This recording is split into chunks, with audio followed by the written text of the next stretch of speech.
2025년 다사다난했던 한 해기는 하지만 어김없이 새해가 찾아와서 2026년이 드디어 됐습니다. 어떤 시간을 맞이할 때 그 시간이 올지 안 올지는 모르잖아요. 그러나 그 시간을 맞이할 수 있는 것, 그것도 특별한 은혜인 줄로 믿습니다. 저는 우리 다른 분들도 마찬가지겠지만 나이가 저도 많지 않는데도 아직도 거기 얼마 되지도 않는데도 제 주변에 제 동기들이나 친구들이 세상을 떠난 사람이 참 많아요. 예, 돌이켜놓고 보면 심지어 이제 처음 제가 개척을 시작한 지 얼마 안 돼서 들었던 그런 갑작스러운 어떤 심장 이제 이상으로 바로 어머님 안녕히 주무세요 그러고 들어갔다가 그 다음날 아침에 이 세상뿐이 아닌 그런 동기도 있었고, 그러니까 이제 우리가 그분들에게 주어지지 못했던 새로운 시간이 우리에게 다가와 있고 주어져 있다는 것도 참 특별한 은혜인 줄로 믿습니다. 해가 바뀌고 새해가 되면 우리는 늘 지난 시간들을 한 해를 돌아본다고 그러지만 한 해를 돌아보는 게 아니라 해가 바뀔 때마다 우리는 한 평생을 돌아보는 것 같습니다. 늘 마음속에 지나면서 오는 건데 이제 여기서 우리가 어떻게 또 한 해를 맞이할까 이런 전환성을 우리가 가지게 되는데 그 새해를 위한 또 앞날을 위한 계획과 준비도 누구나 간에 다 마음속으로 가져보는 것이지만 우리 오늘 함께 말씀을 나눈 우리 성도님들 올 한 해를 그리고 앞으로 남은 우리의 삶을 어떻게 살아가기를 원하시나요? 그 부분에 대해서 제가 받은 은혜를 함께 나누면서 이 시간 하나님의 도우심을 기대하는 시간이기를 바랍니다. 저는 어떤 일들을 많이 하고 안 하고 어떤 사역들을 열심히 했고 못했고 보다 좀 더 근본적인 문제, 지난 연말을 맞이하면서 마음이 되게 무거웠어요. 마음이 참 안 좋았습니다. 왜 그랬냐면 참 많은 아쉬움과 좀 뭐라고 해야 될까요? 이렇게 후회라기보다도 좀 아쉬움이 되게 많았었어요. 우리가 장차 주님 앞에 제가 그 생각이 들었거든요. 주님 앞에 설 때에 우리가 가진 가장 큰 아쉬움과 가장 큰 후회가 어디에 있을까? 내가 가진 가장 큰 후회는 가장 큰 아쉬움은 뭘까라는 생각이 딱 미치니까 거기에까지 딱 미치면 정말 마음이 약간 아팠어요. 그러면서 이제 오늘 이 시간 말씀 함께 나누는 하나님의 말씀을 묵상하면서 저와 여러분들의 새로운 인생의 설계와 삶의 방향을 한번 준비해 보고자 합니다. 하나님이 어떤 분이시며 우리에게 세상을 살아갈 때 우리가 무엇을 해야 한다고 말씀을 하셨고 우리의 삶들 속에서 무엇을 보았는가, 우리가 살아온 시간들 속에 뭘 받는가 라고 하는 것을 가지고 한번 생각하면서 말씀을 나누고자 합니다. 저는 이 시간 그냥 누가 어떤 이야기를 했던 얘기를 하고 싶지는 않아요. 제 삶 속에서 제가 살아온 경험 속에서 제가 만난 사람들 또 그들의 이야기로부터 시작해서 이 시간 말씀을 좀 같이 나누고자 합니다. 그러니까 이 세 가지 얘기를 먼저 공유를 하려고 합니다. 첫째 이야기는 제가 직접 소수 장례식을 치러드렸던 정용원 목사님이라고 하신 목사님이 계셨어요. 이분은 어떤 분이시냐면 제가 개척을 하고 안산에서 개척하고 얼마 안 됐을 때 오셔서 돌아가실 때까지 저희 교회에 같이 섬기셨는데 6.25 이전에는 개성에서 사셨어요. 집이 99칸이 있습니다. 왕만 100칸 이상을 쓸 수 있었기 때문에 왕 이외에 집을 99칸을 가질 수 있는 사람이 없었어요. 그리고 그 시대에 개성에서 가장 큰 부자 중에 한 분이었어요. 언더우드가 있을 때 같이 함께 그 시간들을 보냈던 분이에요. 개성의 장현이라고 하는 곳에 거기에 그 큰 교회가 있었는데 한 몇만 명 되는 교회였을 겁니다. 제가 알기로 그 교회이면 우리나라에 그 대한체육회가 탄생되고 YMCA가 탄생됐던 바로 그 교회. 그리고 대한민국을 지금까지 버텨오게 만들었던 그런 숨어있는 정말 그 민족의 좀 이런 얘기하면 좀 잘 모르시는 분들이 계실 것 같아서 저는 거기에 그와 관계된 분들을 좀 많이 만났기 때문에 그분을 통해서가 아니고 다른 채널을 통해서 많이 만났기 때문에 아는데 그분들에 의해서 일어난 한국의 역사가 어마어마합니다. 대한민국 건국될 때에 국채를 일부 발행해서 조금 건국기금을 뭐 재정이 있어야 돌아갈 거 아니에요. 했던 건 일부였는데 거기에 있던 그 YMCA 멤버들 가운데 뭐 고관대작들 자제들, 왕실 자제들, 그 대한제국의 그 사람들이 똘똘 뭉쳤던 이름 없는 크리스찬들 그룹이 있었어요. 이 사람들이 전부 다 해외 유학 다녀오고 뭐하고 하면서 한참 어려울 때 나라가 한일합방 되는 거 보고 평양 대국운동 경험하면서 살았던 그 사람들이 거기에 추측이 돼서 YMCA도 만들어지고 대한체육회도 만들어지고 그분들 속에서 대한민국 건국의 1등 공신이 되는 분들이 좀 있었어요. 근데 그분들이 나라가 세워지니까 해외 다니면서 그냥 지인들 동원해가지고 자금들 끌어모아서 그렇게 해서 우리나라가 세워지고 했던 그 역할을 했던 큰 교회가 있었는데 그때에 거기에 선교관이 7층짜리 선교관이 그때 지어졌어요.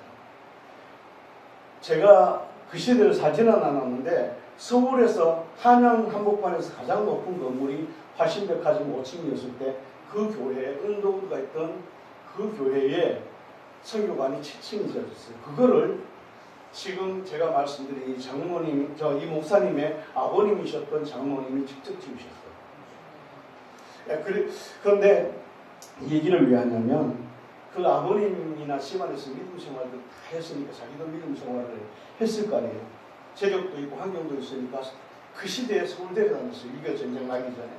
서울대를 다녔는데 근데 이분이 6.25가 터지고 나니까 이제 그래도 영어를 좀 하니까 어쩌다가 보니까 이제 이 UN 통역까지 맡으셨어요. 그러다가 교회를 다니기는 다니는데 주님을 만나지 못했던 거예요. 주님을 만나지 못했는데 그러다가 나이가 40대쯤 중반쯤 돼서 이 양반이 우리나라의 옛날 분들 다 기억하실 거예요. 밀가루 나눠주고 빵 나눠주고 뭐 저기 구호물자들 우리나라에 줬을 때 거기에 총 책임을 맡았던 분이 바로 이분이었어요. 그러니까 그 양반이 이제 그러다 보니까 잘 나가는데 이 군부 정권 들어오면서 똑똑하고 인재가 될 만한 사람을 찾아보니까 김종필 씨 외에는 없거든요. 그러니까 와서 일하라고 그러는데 안 하니까 그때부터 중앙정보부에서 수배를 때려서 도망 다니는 사람이 됐어요. 뭐 한미 경제원조처 당시에 거기 있었으니까 돈은 막 무지하게 많이 벌었던 시기인데 그러다가 부인이 갑자기 세상을 떠났습니다. 그때까지 하나님을 잘 몰랐어요. 부모님의 기도가 있기는 있었지만 어느 날 남산 옆에 조그마한 그런 주택에서 지내고 있었는데 천둥 소리보다 더 큰 음성이 하늘에서부터 들리시. 이 부인이 세상을 떠나고 나서 낙심이 돼서 3일을 밥도 못 먹고 자기 집에서 있었는데 밥도 안 먹고 그냥 낙심이 돼갖고 절망이 돼 있었는데 이제 수배자는 됐다가 그렇게 이리 다니고 저리 다니고 무슨 벽산그룹에 다 아는 사람들이니까 자기 형들 친구들이고 이러니까 거기에 그냥 같이 숨어 지내고 막 이래던 그 힘든 시기에 느닷없이 음성이 들리는데 정말 천둥 소리보다 더 큰 음성을 들으셨거든요. 뭐라고 얘기하냐면 나를 봐라. 돌아보니까 아무도 안 보이는데 그게 세상에서 들어보지 못한 큰 소리가 들리는데 그 자리에서 엎드려서 그때부터 하나님을 만나게 됐어요. 그러면서 이분이 드디어 주님을 바라보기를 시작했어요. 주님을 바라보기를 시작하고 제가 있을 때 우리 교회에 늘 오시면서 여러 지나온 이야기도 하시고 나이 60이 돼서 목사님이 되셨어요. 60이 돼서 목사님이 되셨는데 돌아가실 때 제가 이제 소수 장례를 치러드렸습니다만 그분이 평생 하는 얘기가 자기는 하나님을 바라보라고 주님을 바라보라고 나를 바라보라고 하는 음성을 듣고 나서부터 비로소 하나님께 눈을 돌리기 시작했다. 그러면서 평생 세상을 떠날 때까지 그냥 집에 있을 때는 어디 있을 때는 기도한다고 있거나 뭐 하면 음성이 들리고 주님의 모습을 보이시고 환상을 실제 얼굴은 한 번도 안 보이고 발이나 어떤 모습이 잠깐 보이거나 음성이 들리거나 매일 이제 수시로 그런 삶을 체험을 하셨던 주님을 바라보라고 하는 말씀을 듣고 난 뒤에 듣습니다. 자, 여기 첫 번째는 세 가지 얘기를 제가 나누려고 합니다. 두 번째는 제가 아는 어느 권사님, 그러니까 이제 아는 분이 아니고 제가 인천 송도에 처음 개척을 지방에서 올라와서 다시 개척을 할 때 IMF 직전인데 저희 교회에 송도까지 연수동에서 그 밤 매일 밤을 체례를 했는데 밤 10시 되면 체례를 시작했는데 그 시간 전에 오셔서 12시까지 기도하고 가시던 권사님이 있었어요. 그분이 경험합니다. 6.25 이후에 고아가 돼서 계셨는데 그러다가 결혼을 했는데 무당집에 가셨어요. 무당집에 가는데 교회가 뭔지 신앙생활이 뭔지도 아무것도 몰랐는데 그러다가 그냥 이게 그 세계를 보게 된 거예요. 이제 어느 날 자기 시어머니가 무당이었는데 시어머니가 세상을 떠나고 나서 그때부터 시작해서 귀신의 음성이 들리기 시작하고 쫓아오기 시작하는데 나중에는 정말 완전히 미친 사람이 됐을 거예요. 간증을 들어보면 상상도 못합니다. 그러니까 그렇게 하고 일이 그냥 귀신이 끌고 가면 가고 산으로 둘로 돌아다니고 뭐 심지어 걸어서 자기 언니가 있는 여주까지 그냥 찾아가고 거기서 저기 하고 교회 집회하는 데 들어가서 그냥 미친 짓을 하게 시키고 그렇게 시키는데 얼마나 미친 짓을 하게 시켰냐면은 집회하는 데 들어가서 귀신이 싫으니까 나 안 한다고 자꾸 그러니까 가서 그냥 화장실에 가서 그 오물을 갖다 퍼서 그 청중들 앞에서 마시면 그러면 내가 너 떠날게 이러니까 진짜 그럴 줄 알고 모르니까 그러고 그냥 그렇게 미친 짓을 하고 다니다가 죽게 되는 독약을 먹고 죽었는데 죽게 됐는데 이게 식도가 다 타버린 거예요. 근데 마침 강원도 원주에 있는 어느 병원에서 임상실험용으로 이분을 그때는 식도 이식 수술이 없었을 텐데 그거를 이제 수술을 해주겠다고 무료로 해준데 그 이제 회복이 되고 나서 정신을 좀 차리고 나서 이 양반이 이제 이런 얘기를 했대요. 그럼 내가 이 살기는 살았는데 여기에 이제 그 귀신 역사가 일어나기 전이에요. 그러니까 살기는 살았는데 이 은혜를 뭘로 갚아야 될까? 너무 무당집 생활이 힘들었기 때문에 그랬었는데 하는 얘기가 그냥 예수만 잘 믿었으면 바랄 게 없다고 그 얘기가 원장님 한마디였어요. 그 얘기를 딱 듣는 순간에 그것이 마음에 남아 교회는 가본 적도 없고 그러다가 그 귀신 이 역사가 이제 무당이던 시어머니가 세상 떠나고 나서 자기에게 닥치니까 그 소리가 귀에 잔잔하게 들렸거든요. 늘 생각이 나는 거예요. 난 안 한다고. 이거 안 한다고. 근데 그 양반이 만났던 세계, 내가 이 얘기를 하려고, 길게 하려고 하는 건 아닙니다. 간단하게 얘기합니다. 그분이 만났던 세계, 영적인 세계가 있다. 전혀 다른 세계가 있다. 저도 시골에서 살다 보니까 귀신 보고 자랐거든요. 이 영적인 세계에 대한 이야기, 그분이 교회에 와서 참마다 제자를 하면서 하신 얘기가 주님이 은혜를 주셔서 내가 자기가 구원을 받았는데 자기 손가락 하나 짜고 귀신을 떠나버렸어요. 자기 스스로. 거기서 이제 안 하고 불복하겠다 안 하고 그렇게 했던 분인데 그분의 이야기, 이 세계에 대한 영적인 세계에 대한 얘기 두 번째. 그 얘기를 하려고 그러면 몇날 며칠을 다 못합니다. 또 세 번째 마지막 얘기 하나가 제가 청년 때가 아니죠. 이제 결혼 막 하고 신앙 마치고 전도사로 교육 전도사로 안양의 창국교회라고 하는 교회를 나갔습니다. 거기에 목사님 오라고 해서 갔는데 청년들을 맡았고 특별히 제일 큰 구역을 제가 맡았었습니다. 그 구역에 있던 집사님이에요. 그 집사님은 어떤 분이냐면은 자기 남편이 선생님인데 자기 초등학교도 못 나왔거든요. 초등학교도 못 나와서 글도 잘 못 읽는 거예요. 그러다가 어느 날 남편이 59세쯤 됐을 때 남편이 간암이 말기가 아픈 거예요. 그래가지고 병원이랑 병원 다 주쳐다니고 고치방법이 없고 다 찾아다녀도 길이 없는 거예요. 그러다가 절에도 가보고 굿도 해보고 별걸 다 해본 거예요. 낫질 않는 거예요. 그때에 누군가의 얘기를 저기 교회라는 데는 가면 죽을 병도 살아나는 일들이 참 많다고 그러던데 교회를 한번 가보죠. 그러냐고 그 얘기를 누가 한번 해줬더래요. 그 얘기 딱 듣고 혹시나 그게 길인가 싶어가지고 교회를 나가는데 절간 쫓아다니고 막 절하던 옛날 정신 드리는 게 있었기 때문에 새벽 2, 3시만 일어나면 내국서로 먹으려고 교회 가서 새벽 기도를 하기 시작합니다. 한 달, 두 달 지나기 시작하면서 환상이 보이기 시작하고 음성이 들리기 시작하는데 그때는 자기가 그게 뭔지를 몰랐어요.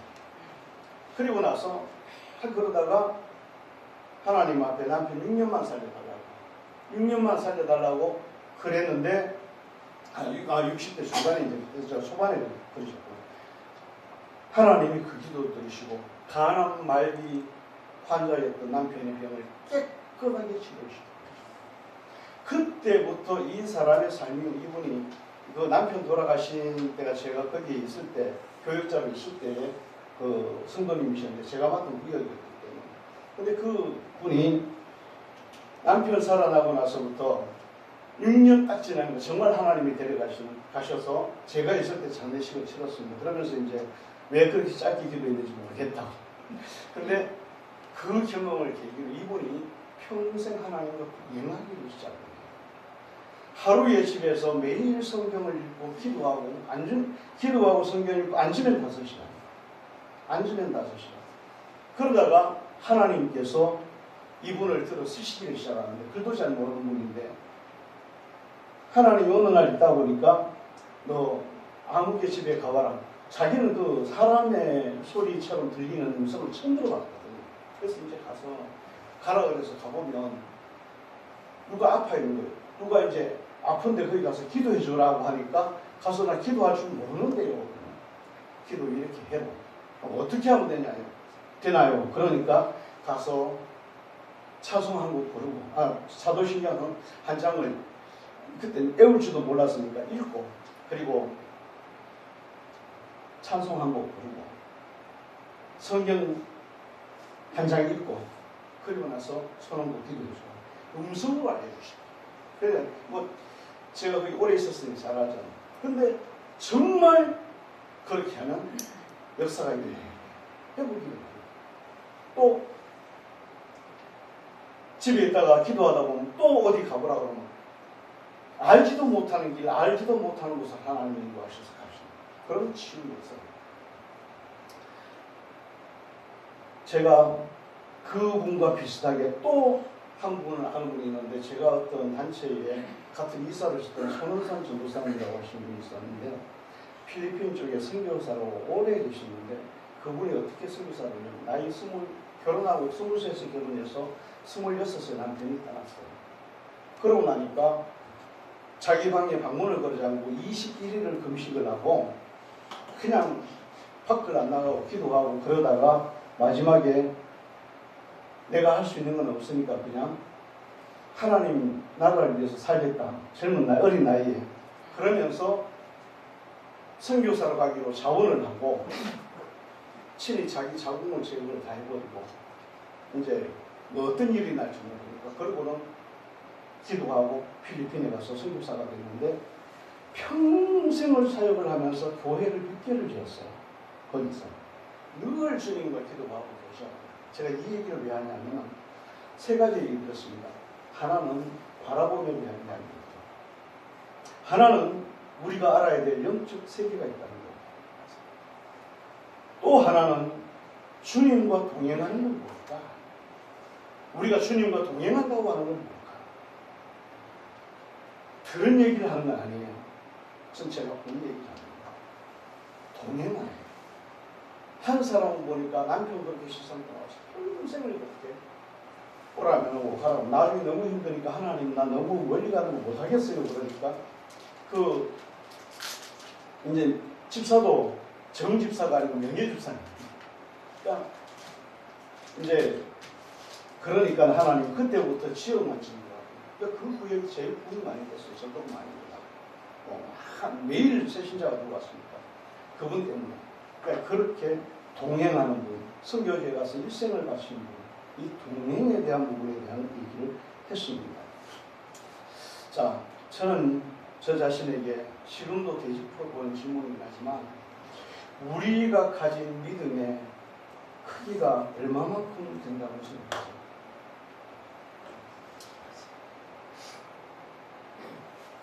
마태복음 17장 20절 말씀에 보니까 진실로 진실로 너희에게 이르노니 겨자씨 하나만한 믿음이 있으면 그 산을 향하여 여기서 저기로 옮겨라 해도 옮겨질 것이요. 뭐만한? 겨자씨 하나만한 믿음만 있습니다. 누가복음 17장 6절도 같이 봅시다. 주께서 이르시되 너희에게 겨자씨 하나만한 믿음이 있다면 콩나무처럼 뿌리가 뽑혀 바다에 실류가 하였을 것이 그것이 너희에게 소망이 야고보서 말씀해 보니까 너희가 얻지 못하면 구하지 아니하니요라고 나와 있습니다. 마태복음 7장 7절 우리가 너무나도 잘 아는 말씀 7절에서 8절 말씀을 한번 보십시다. 구하라 그러면 너희에게 주실 것이요 찾으라 그러면 찾을 것이요 문을 두드리라 그러면 너희에게 열릴 것이요 구하는 이마다 받을 것이요 찾는 이에게 열릴 것입니다.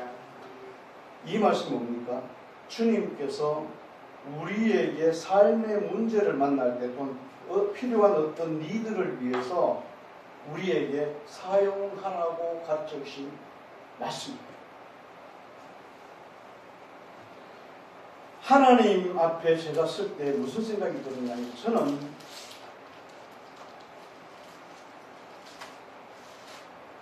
그 부분은 조금 이따가 제가 얘기할 겁니다. 구약 성경에도 보니까 열왕기하 6장이니까 장의 내용이 기니까는 이제 다 읽지는 말고 거기에 열왕기하 6장에 보니까 하나님 앞에 미움을 받던 하나님을 불신하던 우상 숭배의 뿌리를 이스라엘에 놓았던 아합 왕도 열왕기하 6장은 엘리사 시대의 얘기인데 그 아합 왕도 누구도 어떻게 하지 못했던 그 아람 군대 사건에 있어서 엘리사가 그 사환에게 보여주기 위해서 기도 한마디를 했는데 그냥 하늘 문이 열려서 다 보여버렸어요.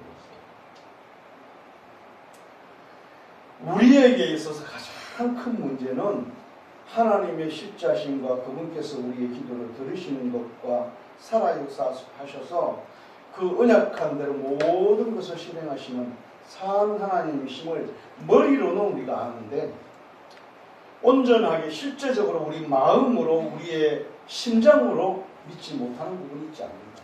겨자씨보다 못한 믿음이라고 하는 것은 주님의 말씀을 통해서 인정할 수밖에 없습니다.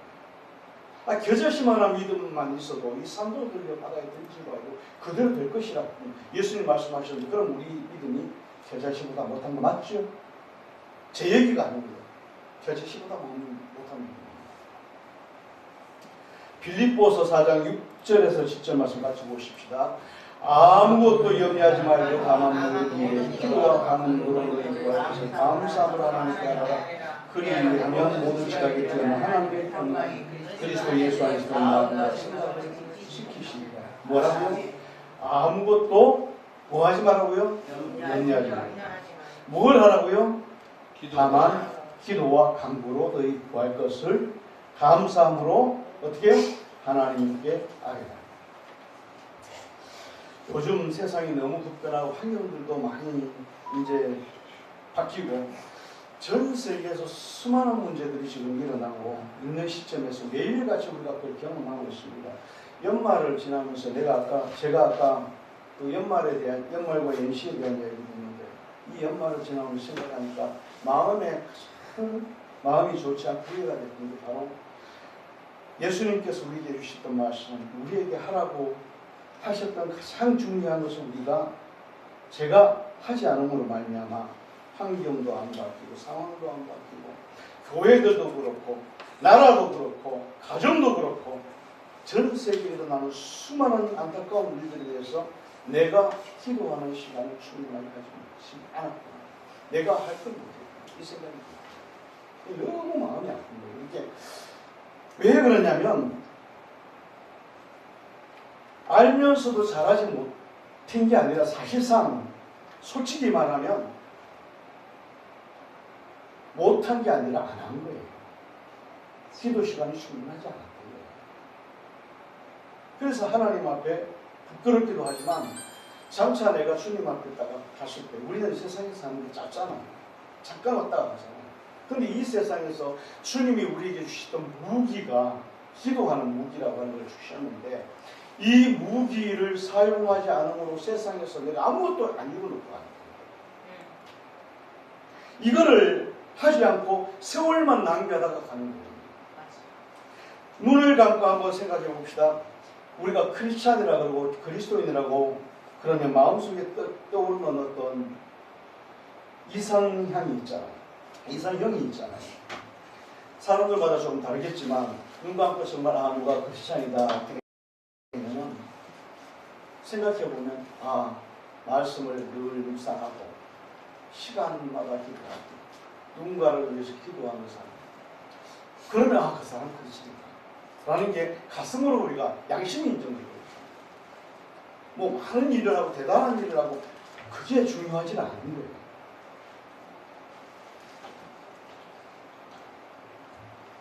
오늘 저와 여러분들이 세상을 살아가면서 하나님 앞에 정말 이 기도하는 부분에 대해서 정말 크리스찬이라고 우리가 내 믿음이 좋다 그러고 뭐 누군가를 판단하기도 하고 또는 뭐 신앙이 좋다 나쁘다 얘기하기도 하고 근데 정말 그리스도의 실제 모습이 저기 있는가?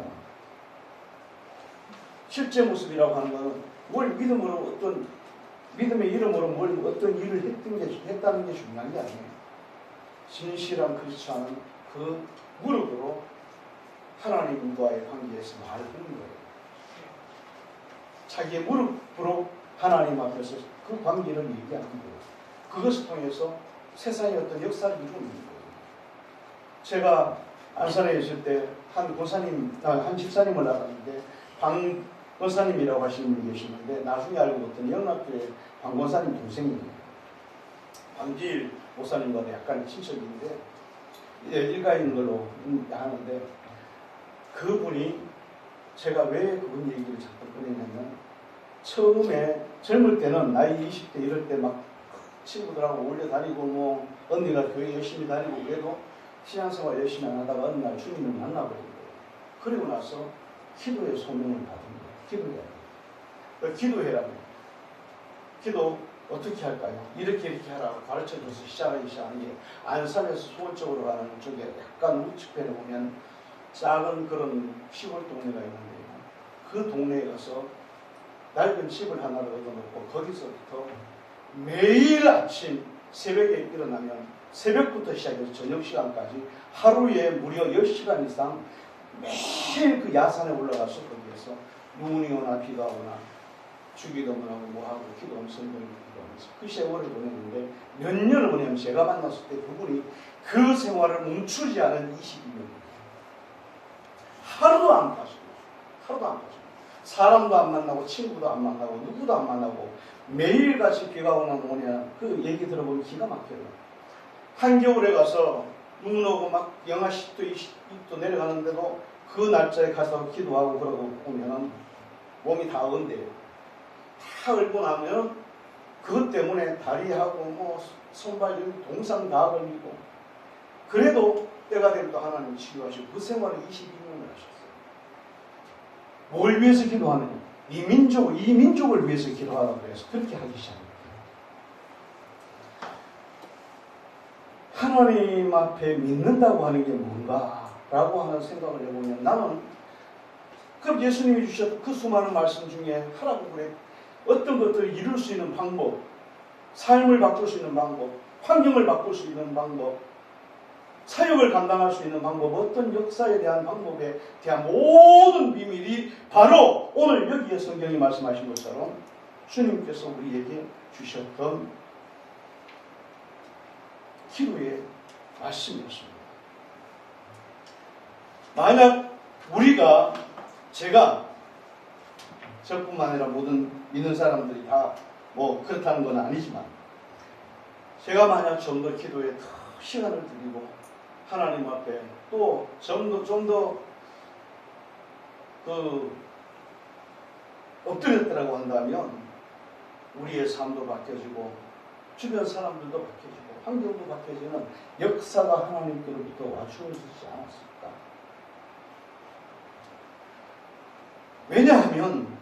왜냐하면 내가 하나님 앞에 부끄럽게 여기는 것은 뭐냐면, 저는 이 기도의 능력을 믿는 사람이거든요. 실제로 하나님 역사하신 걸 너무 잘 아는 사람이거든요. 그런 경험을 수없이 해왔던 사람입니다. 그런데도 하나님 앞에 그렇게 삶을 살지 못합니다. 수많은 세상의 잡다한 소리들이 우리에게 들어오지만, 그러나 그것이 우리의 삶을 바꿔놓지 못합니다. 수많은 지식과 학문들이 우리에게 들어오지만 그것이 우리의 삶을 바꿔놓지 못하고, 우리의 가정들을 바꿔놓지 못하고, 우리의 자녀를 바꿔놓지 못하고, 우리의 교회를 바꿔놓지 못하는 거예요. 정말로 진심으로 내가 엎드려 기도했다고 한다면 환경도 바뀌었을 수 있었을 것이고, 정말로 엎드려 기도했다면 가족들도 그렇고 이웃들도 그렇고 교회도 그렇고 더 나아가서 이 나라와 이 민족도 그랬을 것이고, 고통받는 국가들, 고통받는 사람들, 고통받는 환경에 있는 사람들의 문제를 그 기도를 통해서 어느 정도 변화가 일어나게 하실 수 있는 능력을 가지신 분이 주님이시기 때문에, 주님은 엘리사가 엎드려 기도하면 그 기도를 들으셨잖아요. 주님은 제가 아는 어떤 분들이 엎드려서 기도하면 그 기도를 들으셔서 어떤 역사가 일어나는 걸 보여주셨잖아요. 나도 처음 은혜를 받을 때는, 저도 그 처음 은혜를 받던 그런 경험을 무수하게 많이 했어요. 그 얘기를 다 하려면 한도 끝도 없어요. 주님이 엎드려서 기도하면 그 기도를 들으시고 이루시기만 하는 것이 아니라 이루실 능력이 충분하신 분인데, 그럼에도 불구하고 하나님이 다 아시겠지라고 하는, 다 아시니까 한마디만 해도 되겠지 라고 우리가 생각할 수도 있지만, 성경 말씀 보니까 제가 놀란 게 하나가 있어요. 요한복음 말씀을 쭉 한번 지금 잠깐 보십시다.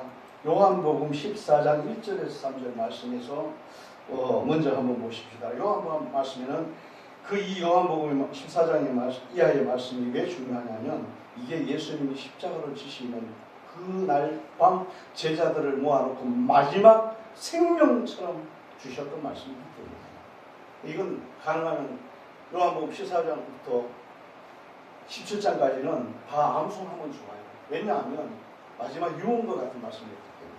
근데 보니까 거기에 두 가지로 딱 나눠져요. 예수님이 십자가를 지시기 전날 저녁에 마지막 제자들을 모아놓고 구속사의 역사를 이루는 그 시점 앞에서 가장 많이 말씀하셨던 워딩이 두 가지예요. 첫 번째는 믿으라는 거예요.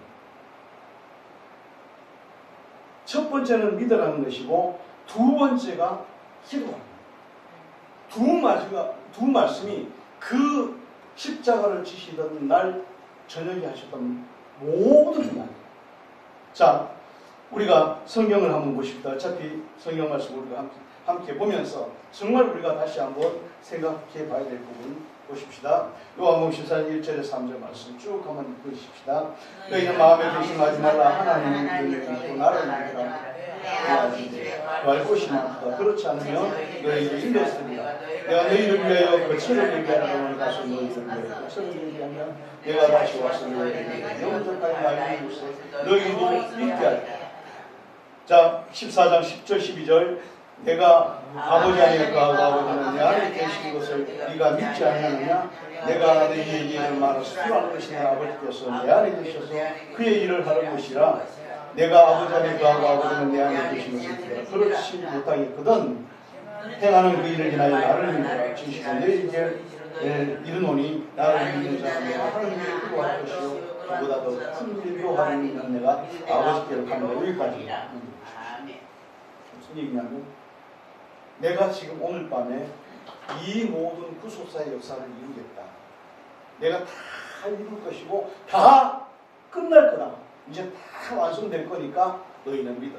천국에 대한 건 의심하지 말고 내가 너희와 함께하는 것도 의심하지 말고 너희들에게 아버지께서 모든 길을 나를 통해서 열어놓으신 것을 의심하지 말라는 그 말씀이 내가 보기 이어지기 위해서니 믿으라는 말씀이 첫 번째 워딩이고 그 다음에 보니까 나와 있는 말씀이 있는데 거기에 두 번째 말씀이 바로 기도하라는 말씀의 이 워딩이 제일 많았어요. 한번 찾아보십시다.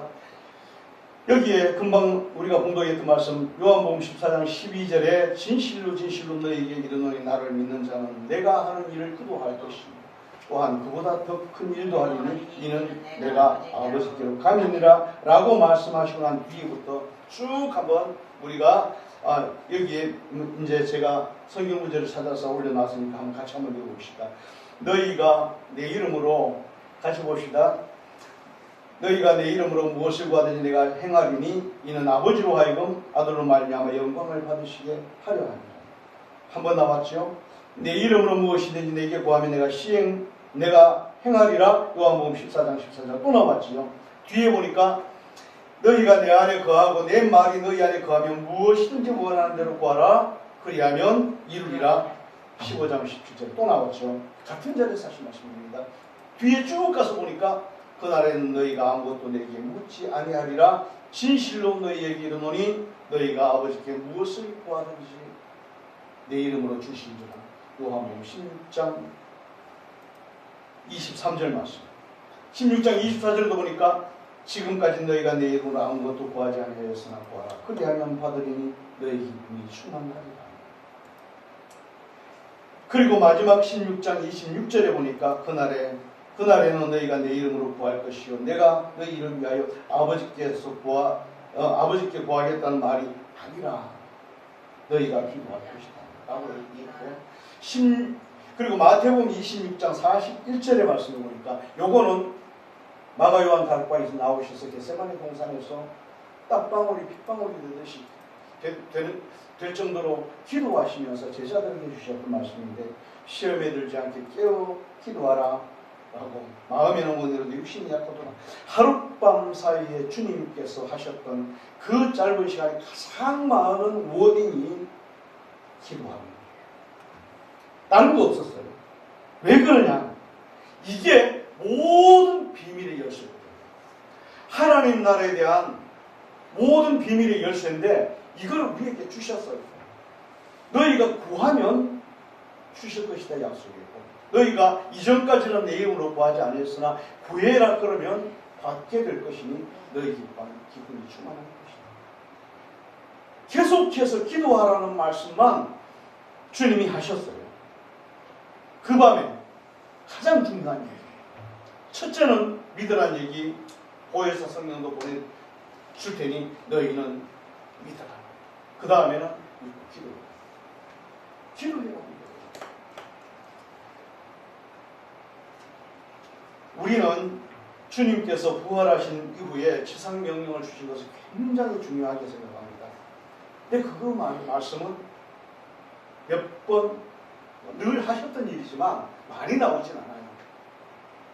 이 말씀 이렇게 해라, 저렇게 해라 하셨던 말씀에 몇 말씀 중에 한 말씀입니다. 근데 기도하라는 얘기는 무려 하루 저녁에만 해도 7번 하셨어요.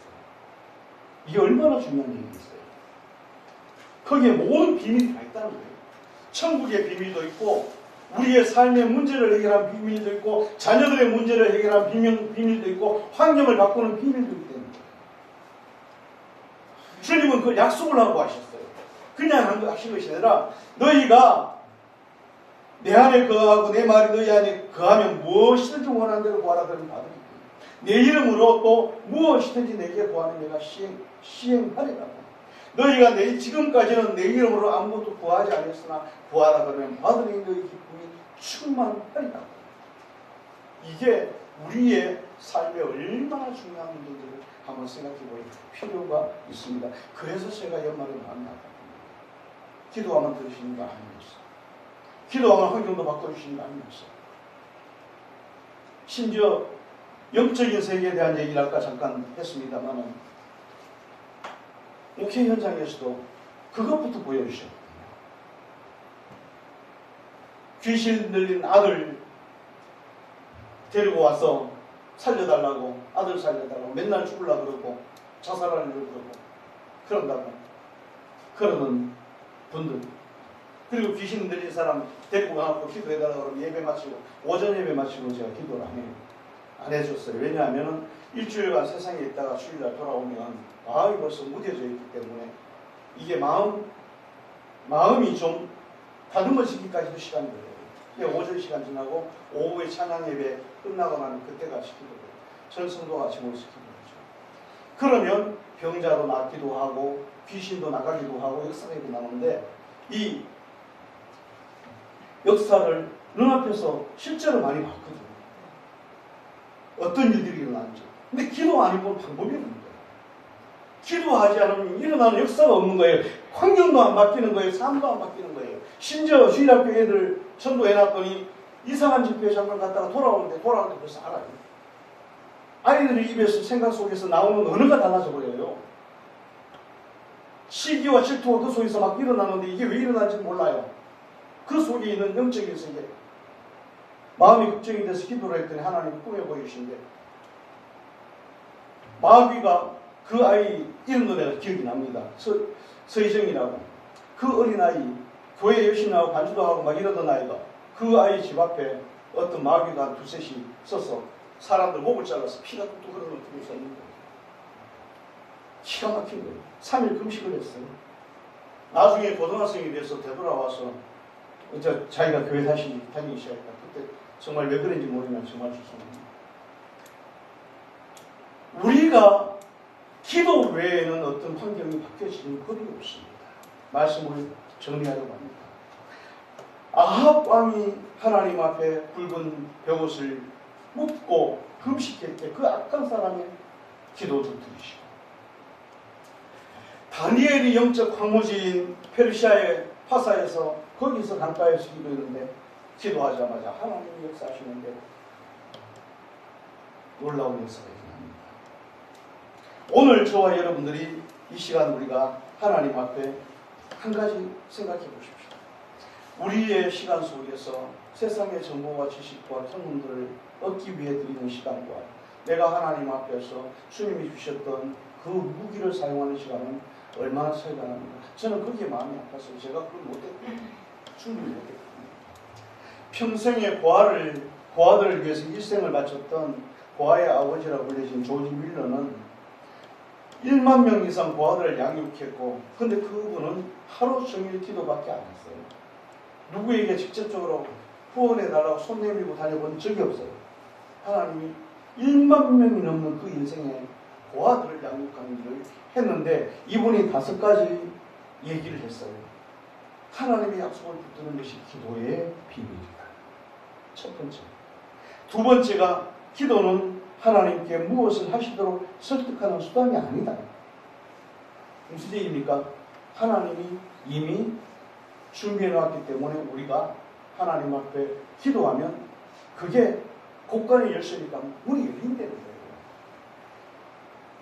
세 번째는 하나님께서 이미 하시려는 일을 이미 하시려고 하시는 그 일을 이루는 통로다.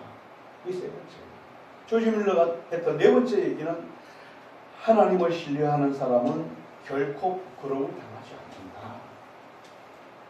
다섯 번째 마지막, 믿음은 보이는 것에 근거하지 않고 하나님의 말씀 위에 서는 것이다. 아멘. 그 믿음 하나로 하루 종일 기도하면서 지냈던 그분의 이야기가 오늘 우리들의 삶에 던져주는 교훈이 굉장히 클 거라고 생각합니다. 어떤 의미에 있어서 지나온 연말을 바라보면서 하나님께 대한 내 첫사랑도 많이 식어진 거 아닌가. 당연한 것처럼 세상에서 살아가는 동안 은혜 가운데 사는 게 당연하다고 여긴 그런 나태해진 부분도 있지 않았나 싶습니다. 마태복음 5장 18절 말씀에 보니까 진실로 너희에게 이르노니 천지가 없어지는 율법에 1.1획도 결코 없어지지 아니하고 다 이루리라. 에베소서 말씀에 보니까 6장 12절에는 우리의 씨름은 혈과 육에 대한 것이 아니요 통치자들과 권세자들과 이 어둠의 세상의 주관자들 곧 하늘에 있는 악한 영들에 대한 싸움이다. 그렇기 때문에 주님은 우리 보고 기도하라.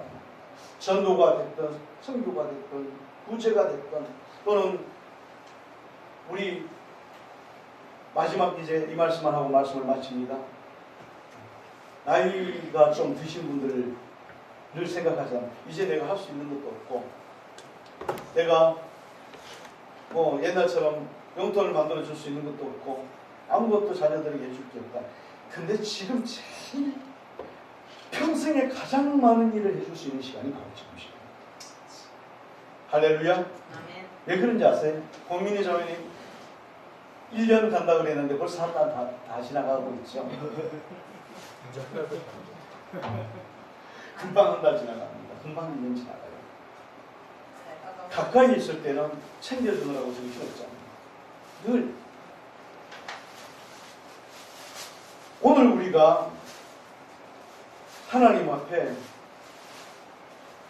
평생 하지 않았던 거, 열심히 안 했던 거, 평생 하지 못했던 거. 왜요? 바쁘다는 핑계 때문에, 불편한 일 때문에, 여러 가지 일들 때문에 먹고 살아야 되니까 하지 못했던 거. 이제 정말 할 수 있는 거, 주님이 우리에게 약속하셨던 약속 하나, 그 약속 시행할 수 있는 시간이 그것이 우리에게 주어지게 하기 위하여 우리의 인생이 때로는 기력도 약하고 나이도 들어가고 연약해질 수 있어요. 그런데 그 시간이 우리가 하나님 앞에 구할 수 있는 가장 좋은 최상의 시간입니다. 평생에 못 해줬던 거, 평생에 하나님 앞에 해주지 못했던 거 이제 우리가 해줄 수 있는 거예요. 오늘 우리가 이것을 생각하면서 오늘 예수님 시대나 또 지금 우리 시대가 다르다고 생각하는 그런 생각을 많은 사람들이 가질 수 있습니다만 그러나 그것은 우리의 착각이고 과거나 현재나 하나님의 역사는 동일하고 이 세상도 동일합니다. 우리가 하나님 앞에 엎드려서 기도하고 우리가 하나님 앞에 2026년 한 해를 우리의 기도로 나라의 역사도 바꿔지기를 위해서 기도하고 교회의 환경도 바뀌어지고 자녀의 환경도 가정의 환경도 우리의 삶의 모든 환경도 다 새롭게 바꿔지고 교회들이 새로워지고 청년들과 청소년들이 일어나도록 우리는 기도해야 되고 고통받는 이들을 위해 그 고통이 멈춰지도록 우리는 기도해야 돼요. 예수님 마지막 말씀하셨던 요한복음 17장 24절에 아버지여 내게 주신 자들도 나 있는 곳에 나와 함께 있어 아버지께서 창세 전부터 나를 사랑하심으로 내게 주신 나의 영광을 바로 나의 영광을 그들로 보게 하시기를 원하나이다라고 말씀하시는 것처럼 주님이 보셨던 그 영광이 우리가 직접 보게 하시기를 원하시는 그 역사가 바로 기도의 시간을 통하여 일어나게 되게 하실 줄로 믿습니다. 할렐루야. 말씀을 마칩니다. 나를 믿는 자는 내가 하는 일을 그도 할 것이요 또한 그보다 큰 일도 하리니 이는 내가 아버지께로 가니라. 말씀하시면서 너희가 내 이름으로 무엇을 구하든지 내가 시행하리라고 하신 예수님의 이 말씀이 저와 여러분들의 인생의 새로운 좌우명이 돼서 우리의 삶을 다 하나님 은혜 안에서 바꿔놓는 그런 놀라운 역사가 저와 여러분들이 무릎을 통하여 주님과 관계 속에서 이루어지는 그 역사를 통하여 일어날 수 있게 되기를 주님의 이름으로 축원합니다.